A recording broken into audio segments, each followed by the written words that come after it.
Seja bem-vindo, seja bem-vinda, meu irmão, minha irmã, para este novo encontro, 15º, deste blog franciscano, O Espírito de São Francisco nas Fontes Franciscanas. No último encontro, vimos como e quanto o novo estilo, a nova forma ou regra de vida de Francisco e de seus primeiros companheiros, como e quanto, enfim, a nova ordem encantava, atraía e transformava as pessoas. Era o querigma franciscano começando a irromper no coração das pessoas, na igreja, no mundo e na história. Tudo isso porque, então, como na era apostólica, no pobrezinho de Assis, as palavras do Evangelho readquiriram sua originária virulência, seu originário esplendor, seu prístino frescor. Em Francisco, muito da esperança e da aspiração por uma nova experiência da vida cristã, começava a nascer na igreja. E assim, a crise que o século XIII enfrentava recebia um novo vigor, uma nova luz. Renascia assim na igreja e no mundo a existência evangélica crística, denominada, então, de vida ou existência franciscana. Na raiz, ou melhor, como força originária e fundacional dessa nova existência, está a graça do que nós costumamos chamar de carisma franciscano. Graça que foi dada a Francisco de Assis e a seus primeiros companheiros nas primeiras horas e que lançou o movimento franciscano em sua destinação histórica. Nada de sentimentalismos, muito menos de dogmatismos, mas pura potência do eu de Cristo, amado, desejado e buscado com todo o coração, com toda a alma, e com toda a mente e com todas as forças por aqueles novos cristãos. Frei Hermógenes Arada, a propósito, escreve o seguinte: o carisma fundacional é, pois, participação no ser de Jesus Cristo, da epifania e diafonia da caridade, que é o puro vigor do ser gratuito que é Deus. Nesse sentido, a existência franciscana é ontologicamente anterior e mais fundamental do que a experiência pessoal e privativa de um indivíduo chamado Francisco, ou de indivíduos, ou de um grupo de indivíduos que seguem a Francisco. Existência franciscana, o carisma, o Espírito de São Francisco, porém, não existe no sentido de ocorrência, como um fato que aconteceu em determinada época. Trata-se antes do encontro com a vocação, do encontro com o chamado, com a vocação do amor que vem de Deus. Para ver e compreender a irrupção deste admirável mistério transformante e transformador, ajuda-nos ler esta significativa página de um dos cronistas da época, chamado Jacques de Vitry. Depois de dizer que estamos diante de uma beleza de ordem e de uma santidade de regra, mostra que se trata de uma realidade que já existia. Diz então este cronista: Se observarmos atentamente o estado e a ordem da igreja primitiva, vamos ver que não se trata propriamente de uma nova regra que se instaura, mas antes de uma antiga, que é renovada, de uma que jazia por terra e é restabelecida, de uma que estava moribunda e que se reavivou. Estes religiosos, continua dizendo o nosso cronista, formam a ordem dos verdadeiros pobres do crucificado, a ordem dos pregadores, também chamados de frades menores. São verdadeiramente menores e os mais humildes dentre todos os regulares. Isto pelo hábito, pela nudez e desprezo deste mundo. Em seguida, o mencionado cronista assinala a origem, a fonte de onde nasce, floresce essa nova existência, chamada existência franciscana. Diz ele, aplicam-se com tanta diligência para renovar em si mesmos a religião, a pobreza e a humildade da igreja primitiva, aurindo com sede e ardor do Espírito as águas puras da fonte do Evangelho, que trabalham com todos os meios para cumprir não somente os preceitos evangélicos, mas também seus conselhos. Assim, eles imitam com precisão a vida apostólica, renunciando a todas as coisas que possuem e renegando-se a si mesmos. Tomam sobre si a cruz, bonito isso, tomam sobre si a cruz e seguem nus o Cristo nu, abandonando o manto como José e o cântaro como a samaritana. E, finalizando, Jacques de Vitry dá em detalhes as primeiras marcas desse novo estilo, dessa nova forma de vida, dessa nova existência cristã, denominada agora de existência franciscana. Diz ele, estes pobres de Cristo, porém, não levam nem sacola e nem bolsa no caminho, nem pão, nem cobre, nem dinheiro na cintura. Não possuem nem ouro, nem prata, e nem calçado em seus pés. Nenhum membro desta ordem tem o direito de possuir o que quer que seja. Não dispondo de vestes, nem de linho, vestem-se apenas com túnicas de lã com capuzes. Não usam capas ou mantos, ou cógulas, nem quaisquer outras vestimentas. Esse é o testemunho desse cronista. Voltamos a um comentário do nosso Frei Arada, falando dessa irrupção do carisma franciscano na humanidade. Diz ele, no começo, Francisco pensava que o projeto era só dele. Descobriu, porém, que não estava sozinho.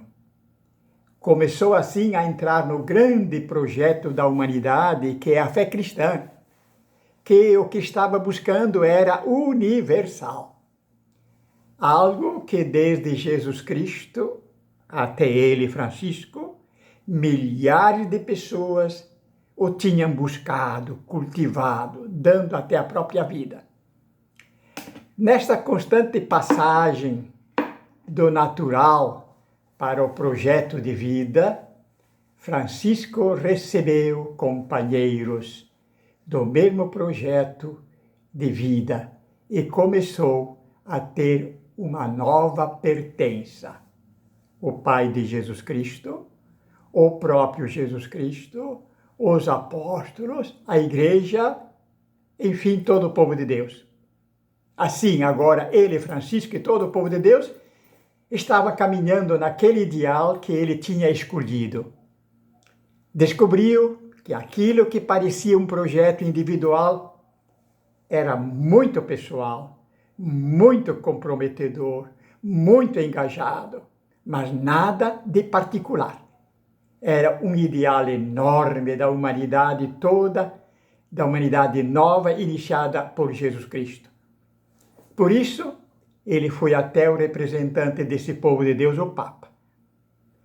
Quando São Francisco diz, então, a regra e as vidas dos frades menores é esta, está querendo dizer, embala-te, tu também, entra nessa enorme corrente chamada vida cristã que vem desde Jesus Cristo até nós. É essa a maneira de entender o humano que está por detrás de todo o texto da regra de São Francisco. Vamos ver agora um pouquinho, então, como este carisma irrompe na igreja, no mundo de hoje. Poucos são os homens que, ao longo da história, conseguiram tamanha universalidade ou catolicidade como São Francisco, com sua regra ou forma de vida e com sua ordem.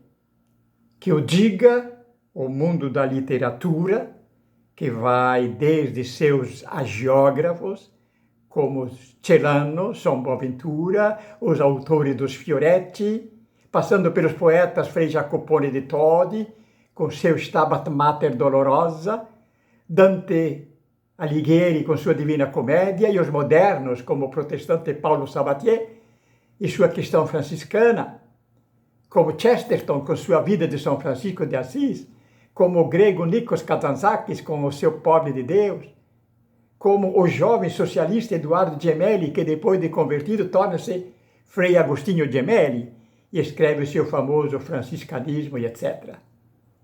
Que o diga o mundo da arte, com seus grandes representantes que vão do medieval Giotto ao moderno brasileiro Portinari. Que o diga o mundo da arquitetura, com as famosas igrejas dedicadas a esse santo, como a Basílica de São Francisco de Santa Maria dos Anjos, em Assis, e tantas outras espalhadas pelo mundo afora, como no Brasil, como a Basílica de Canindé, e tantas outras igrejas franciscanas no Rio, em Salvador, Ouro Preto, Recife, etc. Que o diga o mundo do cinema, no qual a cada pouco somos surpreendidos com um novo filme, na tentativa de compreender essa nova existência que encanta, questiona e transforma. Por tudo isso, não foi à toa que ele tenha sido eleito como um dos 10 personagens mais significativos do último milênio. Mas a irrupção mais significativa da existência franciscana vem se dando na igreja. Ela teve início, essa irrupção na igreja, teve início com o terciário franciscano, o Papa João XXIII, em 1958, que, com sua docilidade ao Espírito, teve a ousadia de convocar um novo concílio para que todos retornassem às origens, isto é, ao Evangelho, a Jesus Cristo. E agora, essa irrupção na igreja chega à sua culminância com o atual Papa, Francisco. Interrogado por que escolhera o nome de Francisco, respondeu: foi por causa dos pobres que pensei em Francisco.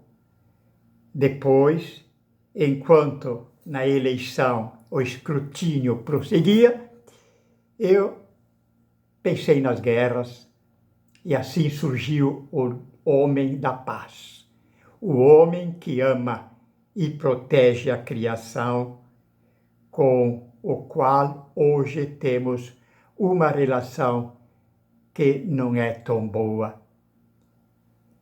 Depois, ao redigir a encíclica sobre o cuidado da casa comum, escolhe como título o significativo início de um dos mais expressivos poemas de Francisco, no qual enaltece o Criador com todas as suas criaturas. Laudato Si, cântico do Irmão Sol. E mais recentemente, de novo, o Papa recorre ao Santo de Assis para que o inspire em sua nova encíclica sobre a fraternidade e a amizade social. Desta vez, como título, são duas pequenas, mas muito queridas e significativas palavras de São Francisco, tiradas da sua regra nambulada. Fratelli tutti, irmãos todos. E o Papa mesmo dá a razão. Este santo, do amor fraterno, da simplicidade e da alegria, que me inspirou a escrever a encíclica Laudato Si, volta a inspirar-me para dedicar esta nova encíclica à fraternidade e à amizade social. Com efeito, São Francisco, que se sentia irmão do sol, do mar e do vento, sentia-se ainda mais unido aos que eram da sua própria carne, semeou a paz por toda parte e andou junto dos pobres, abandonados, doentes, descartados, junto dos últimos. Um homem, um santo sem fronteiras. E continua o nosso Papa. A fidelidade ao seu Senhor era proporcional ao amor que nutria pelos irmãos e irmãs. Sem ignorar as dificuldades e perigos, São Francisco foi ao encontro do sultão com a mesma atitude que pedia aos seus discípulos, sem negar a própria identidade. Quando estiverdes entre os saracenos e outros infiéis, não façais litígios nem contendas, mas sede submissos a toda criatura por amor de Deus. No contexto de então, era um pedido extraordinário. É impressionante que, há 800 anos, Francisco recomende evitar toda forma de agressão ou contenda e também viver uma submissão humilde e fraterna, mesmo com quem não partilhasse sua fé. Não fazia guerra dialética, impondo doutrinas, mas comunicava o amor de Deus, compreendera que Deus é amor e quem permanece no amor permanece em Deus. Assim, foi pai fecundo que suscitou o sonho de uma sociedade fraterna, pois só o homem que aceita aproximar-se das outras pessoas com seu próprio movimento, não para retê-las no que é seu, mas para ajudá-las a serem mais elas mesmas, é que se torna realmente pai. Francisco, Pai Universal. Meus irmãos, minhas irmãs, muito obrigado e convido-os a estarem conosco no próximo fim de semana, quando abordaremos o seguinte tema: no carisma franciscano, o vigor originário do Evangelho. E procure entrar no nosso blog, lá você encontrará esse texto que nós falamos, digitado com questionamentos para você pensar e compartilhar conosco. Um abraço a todos, coragem, esperança no meio dessa pandemia, porque Deus é nosso Pai. Paz e bem.